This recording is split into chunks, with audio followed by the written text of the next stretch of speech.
Bonjour les balances, on se retrouve pour une guidance générale pour les mois de novembre et décembre 2023, donc cette fin d'année. Avant de faire la lecture de votre tirage que j'ai déjà effectué en amont, je vous fais deux petits rappels.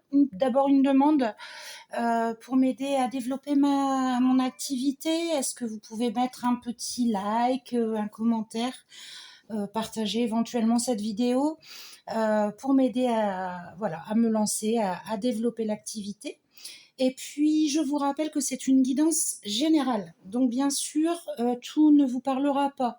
Vous ne prenez que ce qui résonne en vous et vous allez voir vos signes, votre ascendant, hein, signe lunaire et signe vénusien pour compléter ce tirage. Alors, qu'est-ce qu'on nous dit? Finalement, je retrouve pas mal ce que vous pouvez voir dans mes guidances journalières sur la chaîne Facebook. Là, on est dans des énergies de l'étoile de l'homme, c'est-à-dire que c'est des énergies plutôt matérielles et spirituelles. On a un côté un peu de repli sur soi-même, une période d'enfermement, de besoin de réfléchir. Vous sentez autour de vous de la méchanceté et de l'inconstance, hein, qu'on a ici. Euh, alors, est-ce que c'est de la part d'amis ou et d'où ce besoin de solitude, ou est-ce qu'on vous dit que finalement vous pouvez sortir de cet enfermement grâce à vos amis? J'aurais tendance plutôt à aller vers cette optique-là. Euh, Faites appel aux personnes en qui vous avez vraiment confiance, hein, que vous aimez, que vous savez qui vous aime, pour sortir de ce cercle vicieux. On a, une nouvelle qui tombe. Donc visiblement, c'est le travail qui est au cœur de ce tirage. Voilà, il y a probablement certains d'entre vous qui vont avoir des nouvelles. Alors ça c'est assez spécifique, mais peut-être la mise en place d'un travail à la maison. Hein, soit auto-entrepreneur, soit du télétravail. Mais en tout cas, vous avez une réponse qui arrive dans ce domaine. Ça peut être un changement de travail aussi. Alors, ça peut être en lien pour certains avec le domaine de la maison, donc ça peut très bien être de l'entretien, du bricolage, ça peut être aussi, pourquoi pas, de l'architecture, voilà, ça peut être en lien avec ça. Mais on peut nous dire que vous êtes en train de faire la part des choses entre l'aspect travail et l'aspect maison, le besoin de se retrouver chez soi, toujours dans cette notion d'enfermement, mais chez soi, dans son foyer, de se sentir bien chez soi.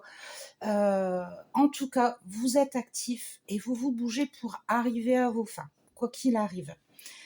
On nous parle d'une évidence, les choses vont s'éclaircir pour vous. Vous allez commencer à voir nettement ce qui jusqu'alors bloquait. Ça va être évident pour vous. En tout cas, ce qui tombe, voilà, c'est ce qui devait arriver. On nous dit que si vous êtes à la croisée des chemins, c'est décisif, hein, ce qui se passe. Vous partez vers quelque chose de nouveau et on nous dit que vous avez un potentiel exacerbé. Donc, encore une fois, moi, je mets ça en lien avec le travail, ce qui va vous être proposé ou ce que vous allez souhaiter démarrer comme activité. Vous allez y mettre toute votre énergie dedans. Bien sûr, parmi vous, il y a des gens qui sont peut-être inactifs par choix, par obligation, parce que voilà, on est invalide ou on a fait le choix d'élever ses enfants, etc. On est à la retraite. Il y en a, et ça signifie que vous allez en fait vous engager dans d'autres choses à côté. Vous allez, ou alors ce que vous faites chez vous, parce que vous avez forcément des activités que vous faites dans votre quotidien, vous allez vraiment vous investir à fond dedans. L'essentiel étant de vous sentir bien chez vous. Voilà ce que je peux vous dire sur le général. Là, je vais vous proposer 3 cartes professionnelles. Je vais vous les étaler face cachée. Je vais vous demander de penser à votre situation professionnelle et de choisir une ou plusieurs cartes, si plusieurs cartes vous attirent, pour votre tirage. Donc, je pense que votre choix peut être fait maintenant. On y va. La première nous dit croissance, évolution de carrière, clients prestigieux. Croissance fulgurante, votre carrière évolue et vous travaillez avec des clients importants. Vous participez à des projets ambitieux qui vous permettent de vous démarquer. Vous voyez, le travail est toujours au cœur, ça fonce, ça fonctionne, il y a de la réussite. Chômage, perte de travail, licenciement. Vous êtes au chômage. Essayez de rester positif et d'utiliser votre temps pour développer de nouvelles compétences et pour explorer de nouvelles opportunités d'emploi. Vous voyez, de toute façon, ça va arriver. Si vous suivez ce conseil, voilà, postulez, reprenez une formation, orientez-vous sur quelque chose qui vous tient à cœur. Il y a une issue favorable à cette situation. Blocage administratif, démarche complexe. Vous ne vous en sortez pas avec l'administration. Tiens, comme c'est étonnant. Petite remarque personnelle, mais pourtant tellement réaliste. Alors, les démarches sont longues et pénibles. Essayez de trouver des moyens d'accélérer le processus et ne perdez pas espoir. Alors, pour tous ceux qui sont dans cette situation, je comprends tout à fait. Je le suis aussi. On l'est tous à un moment donné dans notre vie. Faut pas hésiter, n'ayez pas peur d'aller taper à droite, à gauche, de solliciter tous les organismes que vous pouvez.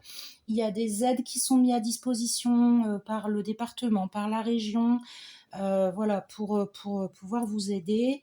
Maintenant, il y a aussi le médiateur de la République qui peut vous aider.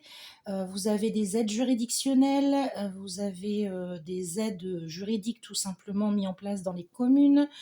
Enfin voilà, il y a vraiment beaucoup de choses qui peuvent être faites. À défaut, si ça ne fonctionne pas, vous avez toujours la possibilité d'écrire au président de la République.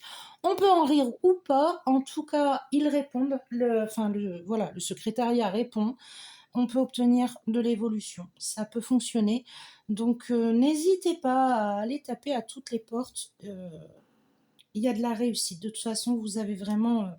vous avez envie que ça fonctionne, donc ça va fonctionner, il n'y a pas de raison. Voilà pour ce qui est professionnel. On va passer à la partie sentimentale avec l'améthyste love. On nous parle... alors, votre tirage est un peu étrange, je vous cache pas que j'ai un petit...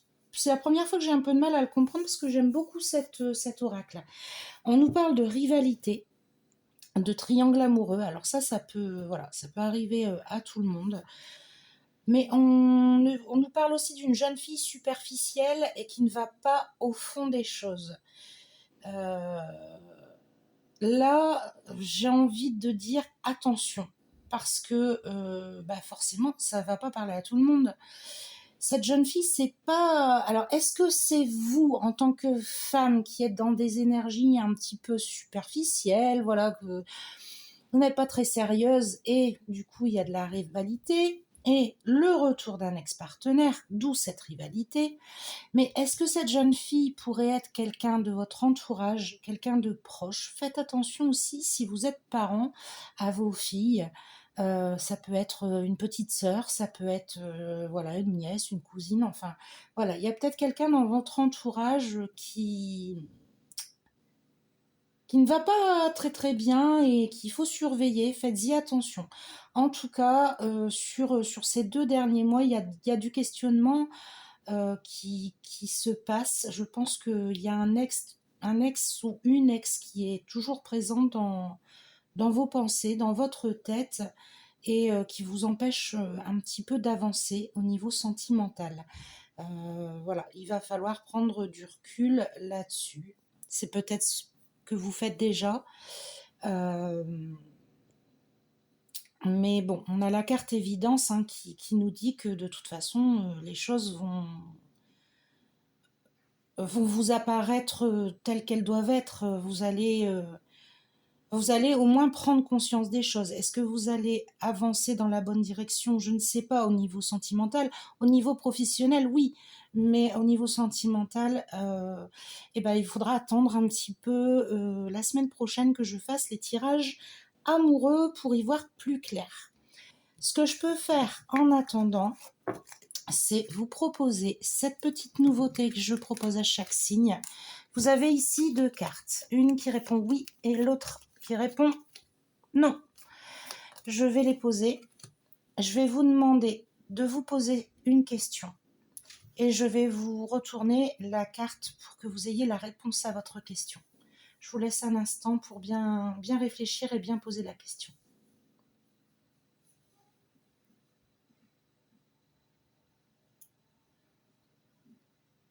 Alors, pour le groupe qui a choisi cette carte, ce sera oui.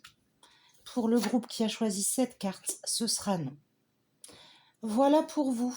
Je termine votre tirage donc pour ces 2 derniers mois de l'année avec la carte de mission de vie que voici. Donc qui vous dit: prends soin de toi, tu as de la valeur, honore cela et prends soin de toi physiquement et mentalement. C'est nécessaire à la réalisation de ta mission de vie. Voyez les balances. Si vous suivez également les tirages quotidiens sur la page Facebook Lumineuse, vous verrez que c'est quand même récurrent que cette notion d'enfermement sur soi-même ressorte. Là, on vous dit qu'il faut sortir de ça, il faut prendre soin de vous. Physiquement, c'est à la fois la santé, mais aussi prendre du temps pour soi, se faire beau ou belle, même si vous ne sortez pas, ça vous empêche pas de mettre un peu de maquillage, de raser votre barbe, de mettre une jolie tenue. Enfin, quand on se sent bien physiquement, on se sent mieux aussi moralement. Et on vous dit de faire attention à votre mental. Changez peut-être quelques petites choses dans votre quotidien, testez de nouvelles activités. Sortez, prenez de l'air et essayez, comme je vous le disais tout à l'heure, de vous rediriger vers des amis qui vous sont chers. On n'a jamais si peu communiqué que depuis qu'on a les réseaux sociaux. Finalement, c'est que du superficiel. On me dit qu'il faut vraiment retourner aux racines pures, retrouver ce qu'on connaît d'avant, retrouver ce plaisir d'être autour d'une table, de partager un bon repas ensemble, un café, un moment, voilà, un moment de partage. On me souffle vraiment ce sentiment-là, un moment de partage pour vous, pour votre bien-être. C'est important parce que ça va vous aider à remettre le pied à l'étrier et à vous relancer euh, avec plus de positivité dans votre vie. Voilà, chers amis Balance, je vous souhaite une bonne fin d'année. On se retrouve très bientôt pour votre tirage affectif. Et en attendant, mais je vous embrasse très fort. À très bientôt.